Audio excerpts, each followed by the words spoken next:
ओम नमः शिवाय दोस्तों, आप सभी का मेरे चैनल नारायण रत्नावली में स्वागत है।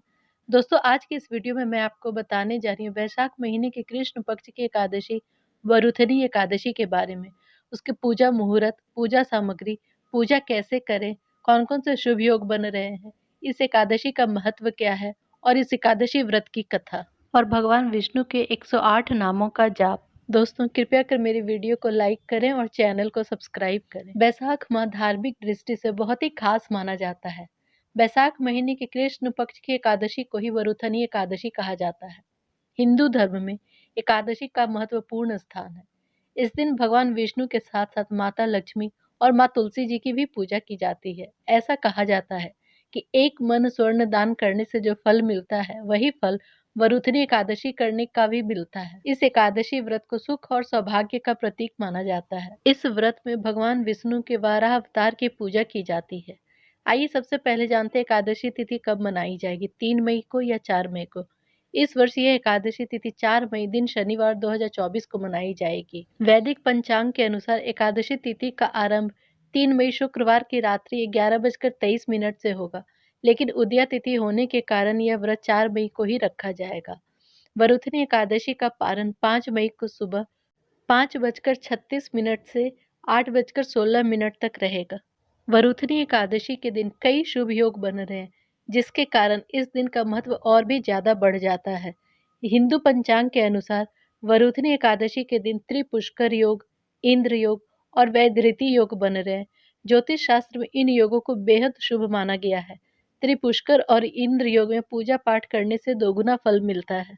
इस व्रत की सामग्री है श्री विष्णु जी के चित्र या मूर्ति, पुष्प, नारियल, सुपारी, फल, लौंग, धूप, दीप, घी, पंचामृत, अक्षत, तुलसी दल, चंदन और मिष्ठान। आइए अब जानते हैं वरुथनी एकादशी के दिन पूजा कैसे करें। इस दिन व्रत रखने वाले व्यक्ति को सुबह जल्दी उठकर नहा धोकर पीले रंग के वस्त्र पहनने चाहिए। इसके बाद भगवान विष्णु की फोटो या मूर्ति के सामने व्रत का संकल्प लेना चाहिए। फिर पूजा स्थल को पवित्र करें और भगवान विष्णु की विधिवत पूजा करें। पूजा में पीले फूल, हल्दी, कुमकुम, अक्षत, फल, मिठाई, पंचामृत जरूर चढ़ाएं। इसके बाद धूप दीप करें और विष्णु जी को तुलसी दल चढ़ाएं। वरुथनी एकादशी के दिन भगवान विष्णु की पूजा के साथ ही माँ लक्ष्मी जी की भी पूजा करें। इसके बाद वरुथनी एकादशी की व्रत कथा पढ़ें और विष्णु सहस्त्रनाम और विष्णु चालीसा का पाठ करें। आखिरी में आरती करें और प्रसाद सभी को बांट दें। फिर अगले दिन द्वादशी तिथि प्रारंभ होने के बाद एकादशी व्रत का पारण मुहूर्त भी करें। वरुथनी एकादशी का क्या महत्व होता है? वरुथनी एकादशी सौभाग्य देने, सब पापों को नष्ट करने और मोक्ष देने वाली होती है। वरुथनी एकादशी का फल 10,000 वर्षों तक तप करने के बराबर होता है।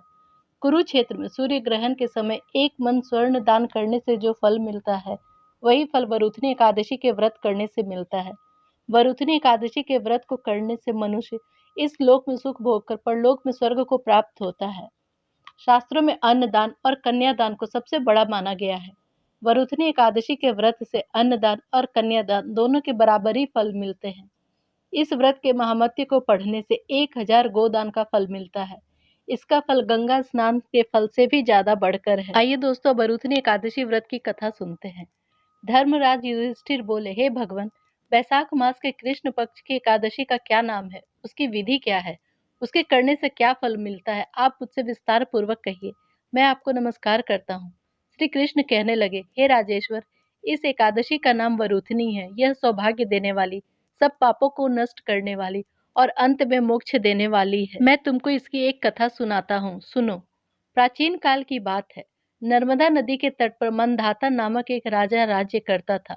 मंधाता बहुत ही योग्य शासक था और उसके साथ ही साथ दयालु, धार्मिक और दानशील भी था। एक बार की बात है, वह जंगल में तपस्या कर रहा था। तभी वहां एक जंगली भालू आया और उसके पैर को मुंह से पकड़कर घसीट कर उसे जंगल में ले जाने लगा। राजा तपस्या कर रहा था, इसलिए उसने भालू पर क्रोध न करके उसे मारने का प्रयत्न भी नहीं किया, बल्कि भगवान विष्णु को याद करने लगा। भगवान विष्णु अपने भक्त को संकट में देखकर तुरंत प्रकट हो गए और अपने चक्र से भालू को मार डाला। लेकिन राजा का पैर खराब हो गया था। इससे राजा बड़ा दुखी हुआ। उसे दुखी देखकर भगवान विष्णु ने कहा, तुम मथुरा चले जाओ, वहां वरुथनी एकादशी का व्रत करो और मेरी वराह मूर्ति की पूजा करो। उसके प्रभाव से तुम पुनः सर्वांग संपन्न हो जाओगे। तुम्हें यह दुख मिला है, क्योंकि यह तुम्हारे पूर्व जन्म के कर्मों का फल है। भगवान विष्णु की आज्ञा पाकर राजा मथुरा गया और वहां उसने वैशाख कृष्ण पक्ष की एकादशी का व्रत किया, जिसके प्रताप से उसका पैर ठीक हो गया और वो पापों से मुक्त हो गया। फिर भगवान बोले, हे युधिष्ठिर, इस व्रत को करने से सुख सौभाग्य में वृद्धि होती है। इसी वरुथनी एकादशी के प्रभाव से ही राजा मंदाता स्वर्ग को गया। वरुथनी एकादशी का फल 10,000 वर्ष तप करने के बराबर होता है। कुरुक्षेत्र में सूर्य ग्रहण के समय 1 मन स्वर्ण दान करने से जो फल मिलता है, वही फल वरुथनी एकादशी के व्रत करने से भी मिलता है। वरुथनी एकादशी के व्रत को करने से मनुष्य इस लोक में सुख भोग कर स्वर्ग को प्राप्त होता है।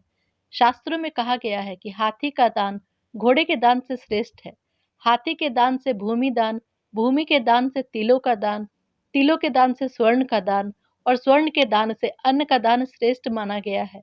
अन्न दान के बराबर कोई दान नहीं होता है। अन्न दान से देवता, पितर, मनुष्य तीनों तृप्त हो जाते हैं। शास्त्रों में इसको कन्यादान के बराबर माना गया है। फिर श्री कृष्ण बोले, इस दिन व्रत करने वाले मनुष्यों को जुआ नहीं खेलना चाहिए। उस दिन पान खाना, दातुन करना, दूसरे की निंदा करना, चुगली करना, पापी मनुष्यों के साथ बातचीत करना, यह सब त्याग देना चाहिए। क्रोध, मिथ्या भाषण का त्याग करना चाहिए। इस व्रत में नमक, तेल और अन्न भी वर्जित है। हे राजन, जो मनुष्य विधिवत इस एकादशी को करते हैं, उनको स्वर्ग लोक की प्राप्ति होती है।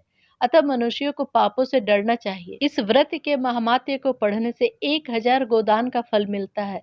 इसका फल गंगा स्नान के फल से भी ज्यादा बड़ा है। आइए दोस्तों, अब मिलकर भगवान विष्णु के 108 नामों का जाप करते हैं। ओम विश्वस्मय नमः, ओम विष्णवे नमः, ओम वषटकाराय नमः, ओम भूत भव्य भवत परभे नमः, ओम भूत कृते नमः, ओम भूत भृते नमः, ओम भावाय नमः, ओम भावात्मने नमः, ओम भूत भावनाय नमः, ओम पुतात्मने नमः, ओम परमात्मने नमः, ओम मुक्तानां परमागतये नमः, ओम अव्याये नमः, ओम पुरुषाय नमः, ओम साक्षिणे नमः, ओम क्षेत्रज्ञाय नमः, ओम अक्षराय नमः, ओम योगाय नमः, ओम योग विद्यां नेत्रे नमः, ओम प्रधान पुरुषाय नमः, ओम नारसी वपुषे नमः, ओम श्रीमते नमः, ओम केशवाय नमः, ओम पुरुषोमताय नमः, ओम सर्वस्मै नमः, ओम सर्वाय नमः, ओम शिवाय नमः, ओम स्थानवे नमः, ओम संभवाय नमः, ओम भावनाय नमः, ओम भद्रे नमः, ओम प्रभवाय नमः, ओम प्रभवे नमः,